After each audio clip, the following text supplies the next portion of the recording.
Yeah, so I don't know. I got my notes here, trying this new thing where I write them down on paper. Ooh, exciting. Yeah, I know. Like we're going back to being traditional. Like okay. Anyway, um, so there's a lot of things that we brought up before Yes. this, but I think first, why don't you freaking introduce yourself? Like, who the heck are you?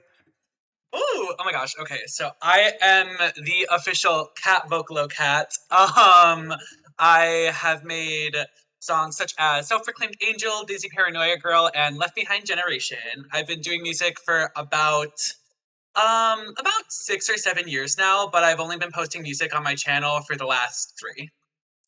Hell yeah! By the way, Dizzy Paranoia Girl, that went platinum in my household. Well, yes! Yeah. Platinum in mine too. Oh yeah, you gotta listen to it a lot. Exactly. The best part about being like a producer who makes music that's like specifically catered after your own taste is that you can go back and listen and be like, damn, I ate that. Wait, that's so true. Like I know a lot of the artists I've talked to have been like, I don't really like hearing my work after, but that's so cool that you enjoy it. Yeah, nah. Wait, okay. Well, I usually leave this for later, but do you have like a song that you made that you return to the most? Oh, Dizzy Paranoia Girl, easy. Oh, hell yeah.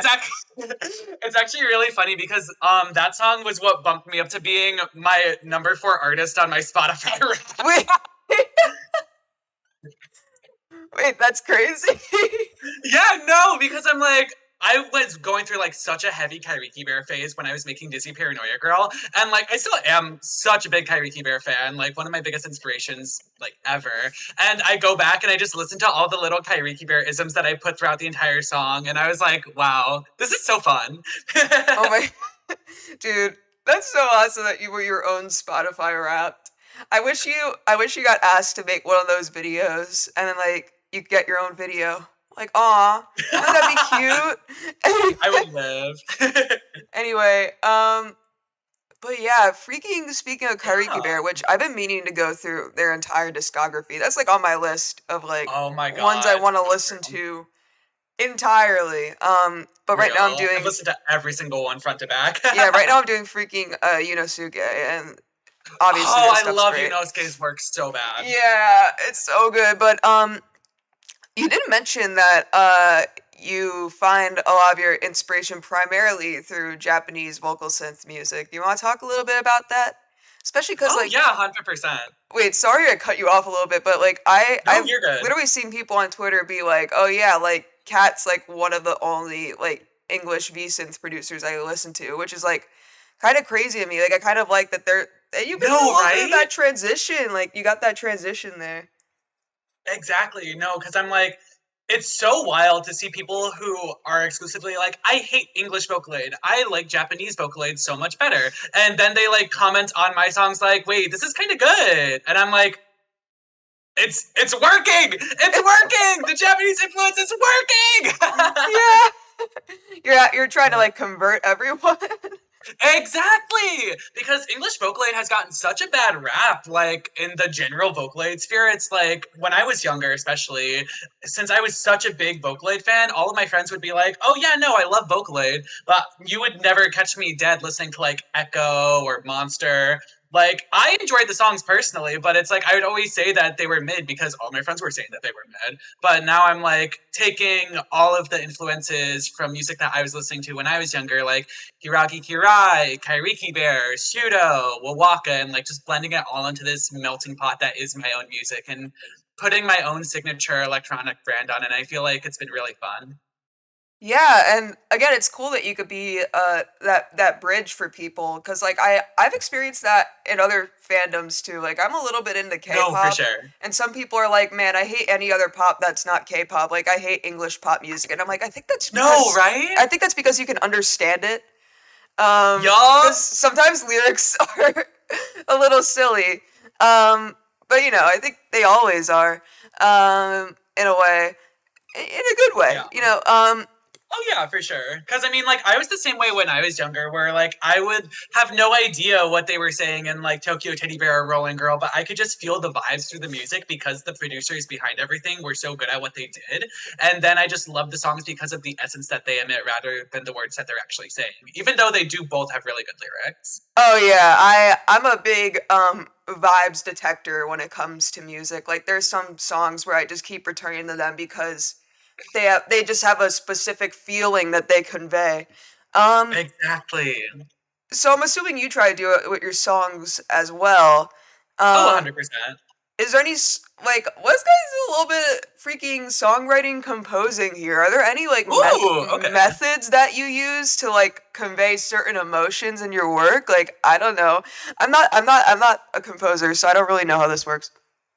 Yeah, no, for sure. So for Self-Proclaimed Angel, for example, I really wanted it to be that like kind of badass, like nobody can touch me kind of energy in the Oh yeah. composition. And so I was looking through the discography of Vivid Bat Squad actually because I'm a Oh really hell big yeah. French Sky fan. And then I was like, wait, oh my god, Devil's Manor by Kitani Tatsuya is like the best song ever for this kind of vibe. Let me see if like I can alter the chord progression a little bit. And I was able to put some chords down, get a little melody out, and kind of branch off from there and create this song that was honestly pretty defining for my brand. And like back in 2023, like when English Vocaloid was doing well, but nothing was really blowing up, it really helped catapult myself into the scene. And it was really awesome to see unfold.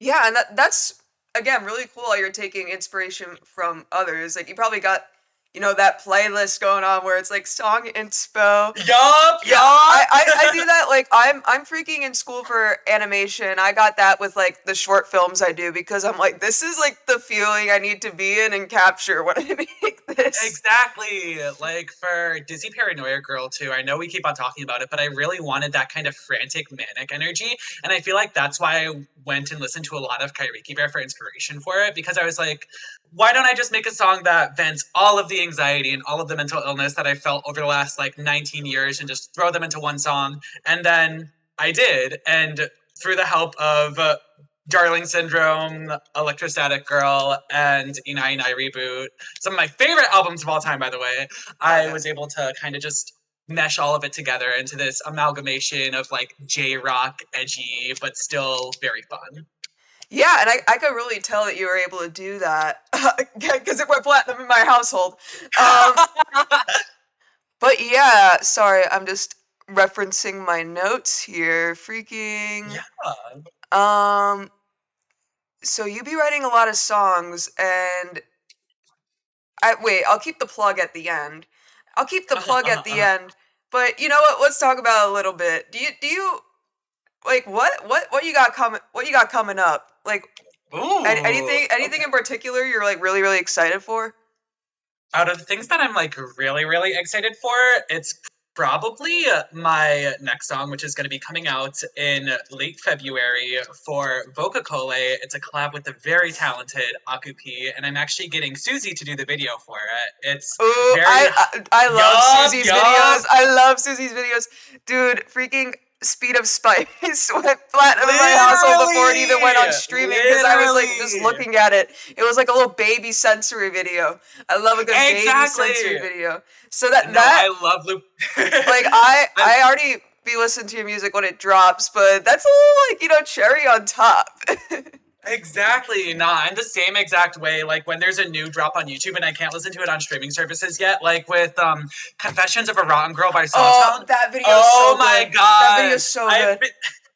I heard that song before. Oh y'all, by the way, I've been a day one OG Sawtone fan. Y'all weren't there for Lollipop like I was. No, but I'm gonna be real. I wasn't, but I'm happy I'm here now. I'm happy I'm here now because his stuff is insane, and I'm really happy that like he's getting like freaking Deco Nina type views Oh on yeah, no. Confessions. Exactly. Like it was absolutely insane because I was looking and Mesmerizer hit 1 million views after 2.5 days, and I was looking and Rotten Girl hit 1 million before the 2 day mark. So Rotten Girl right now is getting better numbers than than Oh, freaking Mesmerizer did. and you know what? Maybe it'll get even more over time. Let's get the freaking No, I'm Fujo so here for anthem to Fujoshi. 5 billion. 5 billion Exactly. views. First Vocaloid song to hit 1 billion views. I'm so here for that. Yeah. And it's Miku being a little freak and dancing. You know, I like these videos where they're like a Exactly. little animation meme a little bit. And Then you're gonna absolutely love this next one that I'm coming out with. heck yeah. I feel like I don't know how into animation memes you were, but I'm very happy that they're seemingly coming back in a big way, especially in like Uh-huh. the Vocaloid fandom. Like I've seen so Oh, many yeah, people like definitely. reanimate like Mesmerizer and whatever, and I'm Yup. like, you know what? This is awesome. Mesmerizer, hot topic. And I literally, when I played it on my show, like I apologized because I was like, I don't know if people are gonna get mad because like I know a lot of people like really don't like it, but it's freaking Mhm. cool. I don't know. And I like that like all these Oh, like yeah, no. 14-year-olds are crawling out of their hole to draw it because that's what I did when I was 14. Exactly. And it's like so awesome to see Mesmerizer's growth because I've been like an OG Satsuki fan. Like I was there since when he was submitting songs to Frosika Next, even before Circus Panic got in. And so it's like seeing Circus Panic blow up and being like, oh my god, this is so awesome. Like I'm so happy for this producer. And then seeing Mesmerizer blow up and get literally 100 times the views of anything else on his channel, it's like absolutely mind-boggling, and I'm so happy for the guy.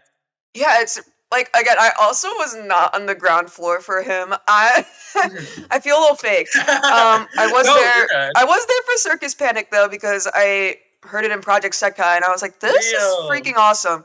But it is really cool to see someone blow up in a big way like that, and I really feel like that's been coming for Vocaloid lately.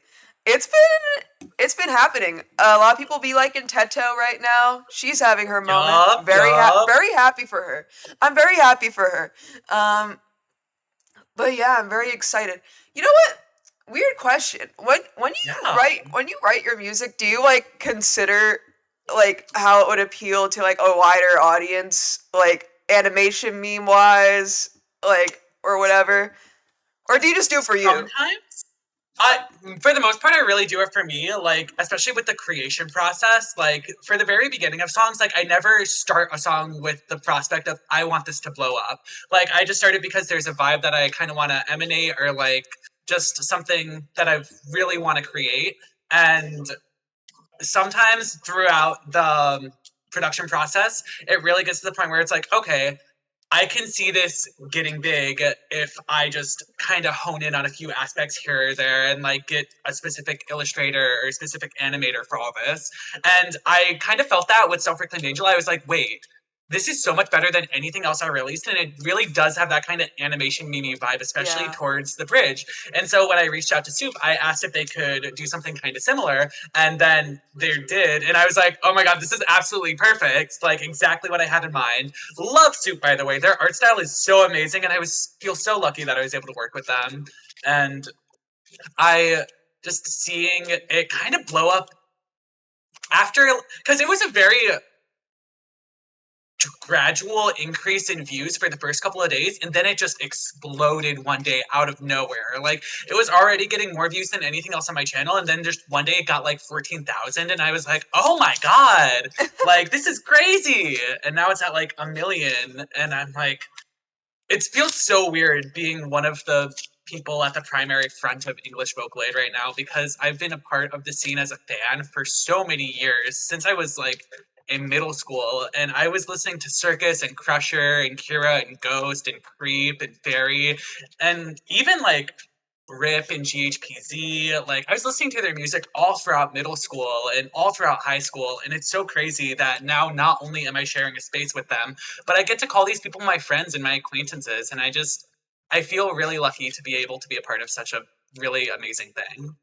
Yeah, no, that is freaking awesome, and I've been able to do a little bit of the same thing on my show, which is weird. It is weird, to No, kind of for like look sure. back and be like, would middle school me find me really awesome right now? I No, literally. don't know. Like, if I were to show like Self-Proclaimed Angel or Disney Paranoia Girl or my next song to the me when I was starting music and making the most horrid beats you'd ever hear in your life back when I was 14, like they would be so impressed and they'd be like, you did that? We did that? That's crazy. And I'm just like, That's what's important at the end of the day, is making your younger self proud. Yeah, that's why I do most things. Like that's why maybe a little bit embarrassing to talk about. No, it's not. No, it's not. I went to the Dan and Phil tour like As you like 2 months should. ago As you should. because I was never able to see them when I was growing up, and I was like, you know what? This time I'm an adult with adult money, and I'm gonna see Dan and Phil, and it was pretty good. Exactly. That's how everyone should live life. Um, No, literally, I had such a similar feeling when it came to Miku Expo, because since I live in the Chicago area, the last time that there was a Miku Expo near me was in 2016, which was just before I got into Vocaloid. Like, it happened right at the beginning of 2016, and I got super into Vocaloid around the summer of 2016. And I was like, damn, I missed it. I guess I'll be there for the next one. Then there wasn't one in 2018, and then there was one in 2020, but COVID. And so I was never able to go to a Miku Expo in person, despite the fact that I've been in the scene for 8 years at this point, going on 9. And being able to be surrounded by people that all share the same collective interest and the same backstory of like this stupid little computer program helping them through some really dark times in their lives. It's just really magical in a way. And it being able to meet fans in person for the first time, it was almost like an out of body experience. Like, I ugly cried at least like 7 times throughout that concert. well, that is extremely valid. This was also my first Miku Expo because again, I'm an adult with an adult money now, and Exactly. it's like whenever like she was around, I guess before, it's like it's a little embarrassing to up to your mom and be like, "Hey, can I see like an No, anime girl exactly. for like this weekend?" Like I don't know, it'd be weird. But like I've also met like so many people, and it was so weird because I'm like, this is oomph on Twitter. You don't look like No, your profile picture. Your literally. profile picture is an anime boy. What the? Exactly. Because Like, seeing some of my, yeah, what were you saying? no. Like whenever I talk to people, I just see their profile picture talking. It could be like a photo of like Exactly. meatloaf, and I'm like, I guess you're just like a thing of meatloaf. I'm not questioning it. No, literally. I'm not Like, questioning it. whenever I talk to Sawtone, I just immediately imagine that polar bear. Oh my gosh, or like I know he used to have like that icon that I think it was like himself, but at like the profile view. And I was like, Yeah. why are you turned to the side right now?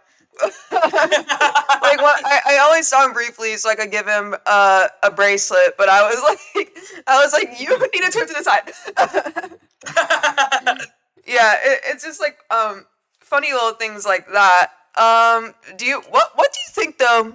Do you have like a most notable memory from Miku Expo?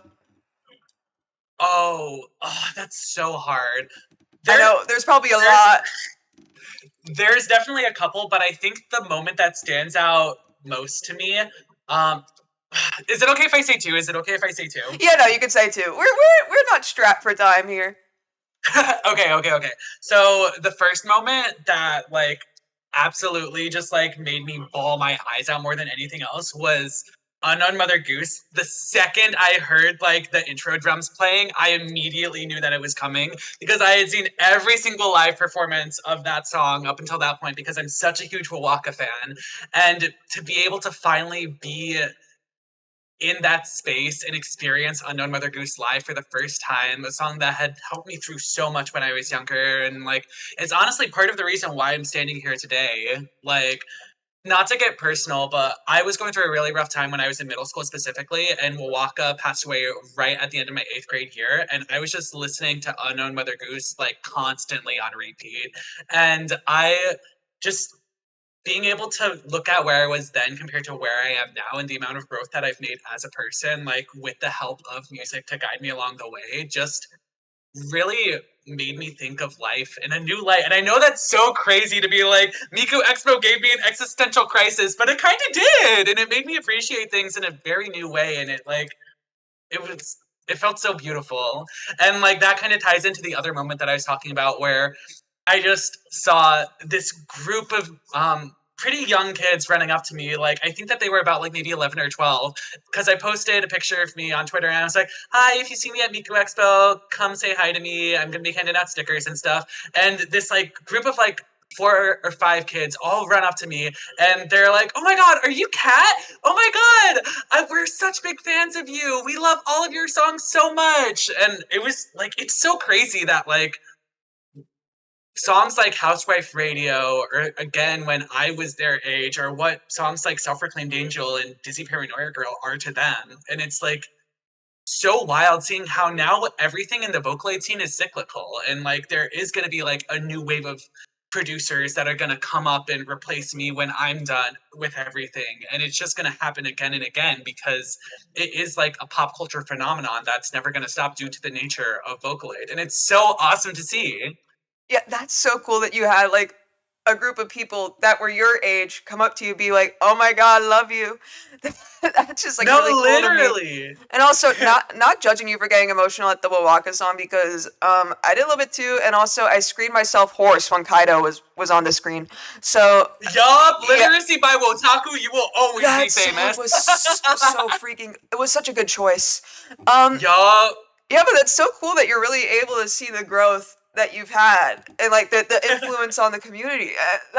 It's just cool. You know, I don't really have a profound thing to say. I feel like usually radio people do, but I don't. It's just cool. I appreciate it. Thank you. Yeah, like, you know, physical proof that like you're really having an impact on people, which is always Exactly. nice to see. Hi there. I'm Jamie P, member of Flavorfully, and you're listening to You know, I do want to move on a little bit to Yeah, because for sure. we're gonna talk for about 10 more minutes probably. Let's move Okay, on to a little bit more extracurricular activities. Yes. So you talked to me a bit about how you really, really like rhythm games. Freaking talk to me about that. Talk to me about that. Okay, so my first time ever playing a rhythm game was the summer of 2016, back when I was just about to get into 6th grade, and I begged my stepdad to get me Project Diva F2nd from GameStop, and he was like, "What?" And I was like, "Please, please don't ask any questions. I just need it." And so I picked it up, and I was absolutely horrible at it because I had never played a rhythm game before in my life. But that kind of spiraled into a very, very, very long obsession with Project Diva, to the point where now I have every single song in Project Diva Future Tone, excluding the intense voice of Hatsune Miku on Extra Extreme and Regular Extreme. Every single other song I have a perfect score on. Oh my god. And it was bad. I was playing that nonstop, and now I've kind of stepped out of Project Diva, unfortunately, just because I have been playing it for so long inside and out, and there just hasn't really been any new content in the last 6 years or so. But that's kind of allowed me to step into some games like Sound Voltex, and I am so obsessed with Sound Voltex right now. You have no idea. Going to round 1 and just like wasting $20 a day on that is like my new antidepressant. It's so fun. Dude, I freaking love round 1. I went a couple times with my friends over like winter break because they had the Hololive collaboration. And I'm like a VTuber freak. So we went there for like hours and would just do gambling on the crane games and also rhythm games, and it's like that's like the bestest ever. I love round 1. Shout out to round 1. Let's collab. But exactly, round 1 sponsor the radio show, please. Yeah, round 1 sponsor a radio station. We would like more money. Wake it up. Yeah, but no, that's really cool. Do you have specific like songs or maps that you enjoy playing in any of the rhythm games you play? Oh my god. So there's a couple. In Project Diva, I'd say my favorite is probably Two-Faced Lovers on Extra Extreme. Dude, that's the so real. That's so real. When I got freaking Mega Mix on my computer, I kept playing that song over and over again because it's so fun to play. I don't play it on like over like media mode because I'm not good at the game, but I like it. No, that's so fair. And with Project Sakai, I think my favorite chart in Project Sakai would probably be Oh, that's so hard, but I think I'm gonna have to go with Circus Panic. I'm a sucker for swing songs in that game, and just like being able to tap everything so fast, and then like the giant spam of notes at the end when everything just speeds up with that like Matryoshka ending. It's so fun and it's so cool. Yeah, I like a good spam, note spam. Like I played a lot of Bang Dream growing up, and they had quite a bit of Real. that. They had quite a bit of that. So, going back to my roots. Exactly. Yeah, freaking. And also, I want to note, you're the only other person I talked to who knows Music Diver, and I was very happy about that. 'cause I love Music Divers. I'm really into Music Diver. They don't understand you like I do. I swear to God, I beeline there every time I go to round one, and nobody cares about it but me. Literally. I'm trying to get my friends into it, but they prefer the other games, and I'm like, you know what, Music Diver, it's just me and you. It's just me and you, No, baby. Where else am I gonna play Hyasobi? I love Hyasobi too much to not play Music Diver. That's what I'm saying. And again, I literally told you this, but I need to get one of those like entertainment cards that you scan or whatever Yes, because the emus. I want to play freaking Cherno's Abaka from Toho. And it's locked behind the card, and I don't have the card. Oh, actually, can I tell you something really funny? Yeah. So I used to continuously lose my Bana passport, which could save and load data on Project Diva Arcade. And so I would just continuously get new ones. And it got to the point where I was getting so many new cards that all of the leaderboards at my local round one just say like different variations of cat as the top scorers. And it's just like me kind of barricading some of the other players from hitting a top score on harder songs. Wait. And I'm like, that wasn't intentional. I'm sorry. You're just really forgetful. Exactly. That is so funny. I do that with my round one cards where I keep having to get new ones, and like I'm sure I've lost ones that have like $50 on them just because I'm a No, I did that with my round one club card the other day. Like when I got my first ever club card, because I was like, you know what, I go there enough, I may as well. I finally bit the bullet, got a club card for the extra $5, and then I immediately lost it when I got home, and I was like, oh. That's something I would do, honestly. And then like I get to round one and I'm like, I thought this was in my wallet. Where is it? I had money on that. I had money and maybe tickets if I don't know what games I play. Maybe I play a ticket game. Maybe I'll play Subway Surfers there. I think they have that. Make it up. They probably do. They have everything. Yeah, I played Subway Surfers at like Dave and Buster's, I know. Which, that was really a transitional period. I loved Dave and Buster's growing up, and now I got round one. And it's like that, but elevated. And they have, they both have bad pizza, which I'm a connoisseur of. I'm from New York, so I'm a little particular about my pizza. But the craving for pizza and the craving for bad pizza, two different things. Two different things. And No, sometimes I just want bad so pizza. hard. I want bad pizza sometimes. I want like, I don't know, Domino's. Yeah. Just Eggs. Chuck E. Cheese pizza. Yup. That's what I want. That's what I miss. That was a really bad tangent on my part. No, I'm the same exact way because I'm from Chicago, so I love a good deep dish pizza. Ooh. And so like, oh, it's so good. But then I'm like, you know what? No, I just want like a nice greasy piece of Domino's pizza, and it's the best thing that I've ever tasted in my entire life. And honestly, Domino's pizza, like the crust is really good. Like the one with like the Yup. garlic on it, the garlic. Yup. Ooh, don't get me started on the Jets Pizza Turbo Crust. That changed my life. Wait, I've only been to a Jets Pizza one time in my life, and it was right before I saw Bowen and Kikwo. And Oh my! I saw Kiko earlier this year, and it was my favorite thing the entire year. It was so fun. that was one of my top concerts back last year. I think Real. still is. I wasn't able to go to him the other time he came around because I was going to do the Hololive concerts at Anime NYC. Oops. But the first time he was around, it was so cool. But anyway, I guess I'll have to try the Jets Pizza turbocharged crust. Is that the trademark? Jets Pizza The turbo crust. Oh, it's not charged. Okay, that's like that's Panera Bread. That's the charged lemonade. Oh, the charged lemonades! I'm so sad they took those off the menu. Every single time I would ever have a drag show, I would always go to the Panera and grab like a giant, large size, no ice, and just chug that. I would chug 2 of them, and then I would get out on stage, and I would have them. Yup! And I would go out on stage, and I would have the most energy out of anyone in the cast. Is that the lemonade that really hurt people? I mean, yeah, but they had heart conditions, and I don't, so. I mean, whatever makes you happy. I don't know why. This reminds me of, like, one of my professors has, like, I don't know, like a Panera Bread membership. I don't go to really Panera Bread, so I don't know how that works.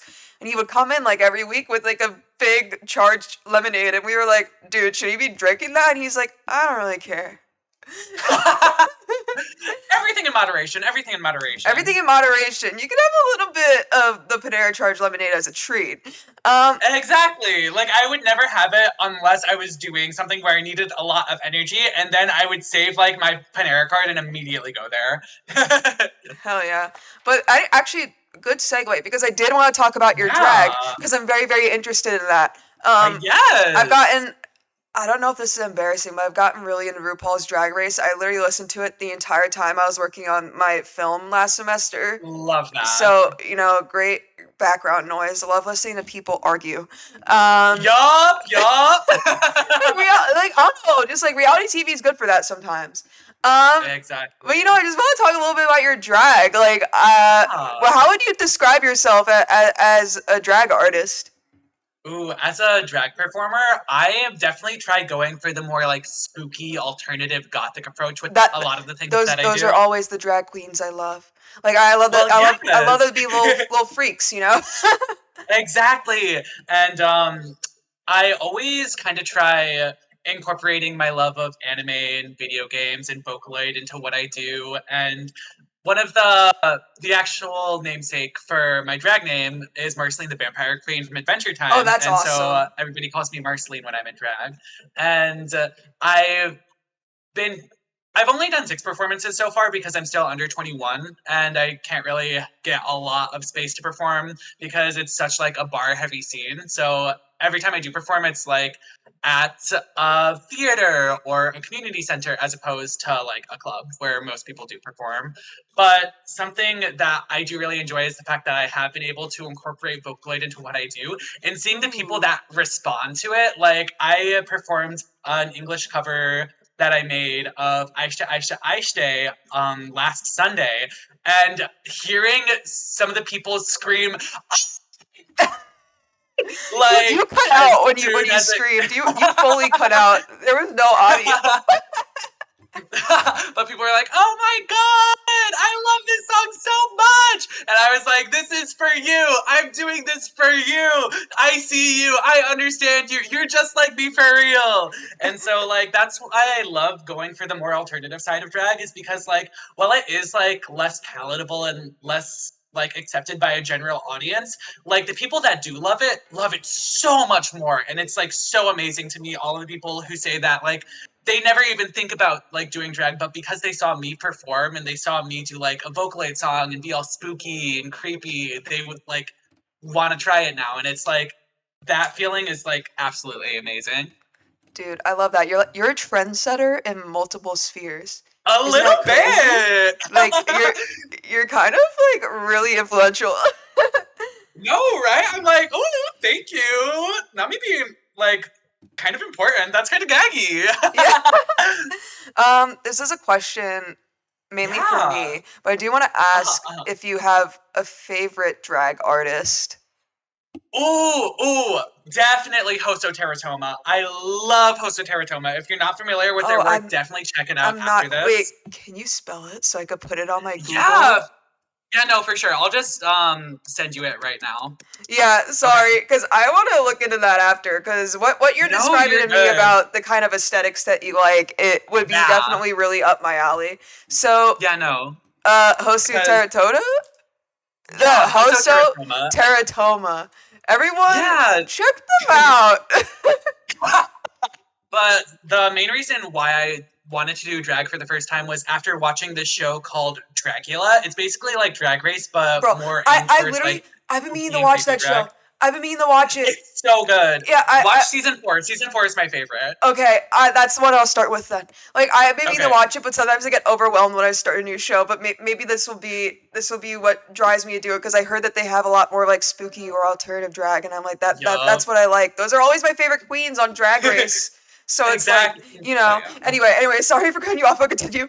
No, you're good. So the main reason why I really wanted to start drag is because episode 1 of Dragula season 4, Hoso Teratoma came out for a horror icon a horror icons challenge where they had to reimagine a horror icon of their choosing, and everybody else was doing like Leatherface, like the Billy the Puppet from Saw, like all of these like really iconic horror movie main antagonists. And then Hoso comes out and does the other mother from Coraline, and I'm immediately like, what? That's so cool.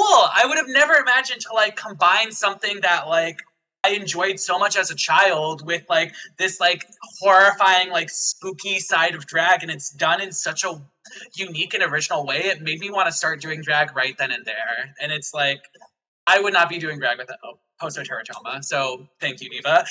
Hey, shout out Hoso Teratoma.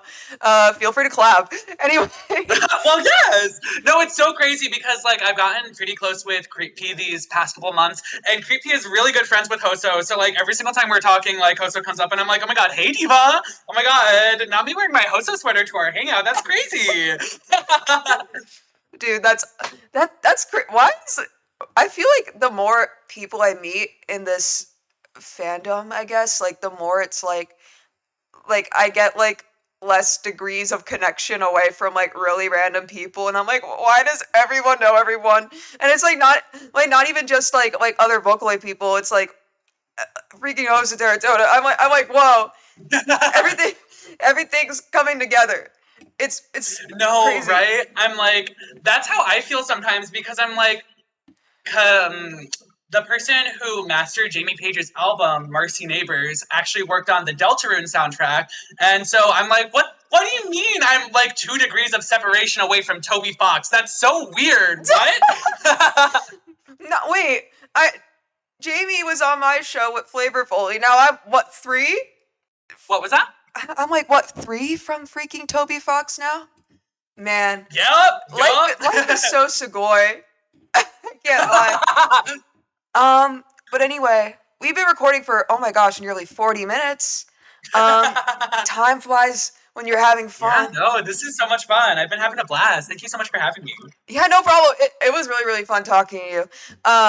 But I do want to say you did mention that you're going to have a new album coming out in May. What the heck? I am! So, like, if everything goes according to schedule, nothing is, like, 100% set in stone yet, but if everything still goes according to plan, I should be having an album come May, and it's going to have 12 tracks total for the base album, and then it's going to have 4 remix tracks, and I'm so excited for y'all to hear the remixes. They're from some of my very talented friends, and it's going to be such a vibe. I think y'all are really going to love it. Oh my gosh, and also just in time for my birthday, not to plug my birthday, but you know. Well, yes! Happy early birthday, even though it's like 4 months away. Yeah, you know what? Whatever. Whenever anything releases in May, it's like, just in time for my birthday. But, yeah. Yeah, no, I'm so excited for the album because it's going to have 4 brand new collabs with a bunch of my friends, and it's going to be so fun seeing how everybody reacts to them because they're all so different from each other, yet they're all like share one like coherent storyline throughout like the main 3, and so it's going to be really cool. It's going to be really fun. I love songs that have like a storyline connecting them, because before I was always really into Vocaloid, but the music I got into the most before it was like classic rock music. So I listened to like a lot of like rock operas. And so like whenever I hear that and like any sort of Vocaloid music, or like really when it's just like, oh my gosh, these songs have a connecting story, I'm like, whoa, it's just like Pink Floyd. But no, that's so real. It's because it's gonna be less of like a concrete like this is the same character throughout like every single song, but it's just kind of like it's kind of a personal diary of how I navigated a relationship with somebody throughout last year. And it's like really it's just kind of crazy seeing that time capsule of emotions that I can like always come back to now and be like, this is really like a perfect description of how I felt then. And it's gonna be so fun seeing how everybody else relates to it, because like if y'all thought that like Dizzy Paranoia Girl was relatable, if y'all thought that Left Behind Generation was relatable, these next few songs are gonna be crazy for y'all. Yeah, speaking to the Gen Z audience. Oh yes. But yeah. I'm like Yeah, I have one final question that I thought of when I was walking back from class, and I want to try it out because I've never asked a question like this before. But just to Yes, give please do. the whoever's listening like a vibe for your album, what are 3 words you'd use to describe it? Oh, this is gonna be so hard. Okay, I think first one, manic. It has a lot of energy. Second word, probably emotional, because it really shows like a wide spectrum of like pretty much every emotion that you can possibly feel as a human, except for happiness. I might need to work on that one a little bit.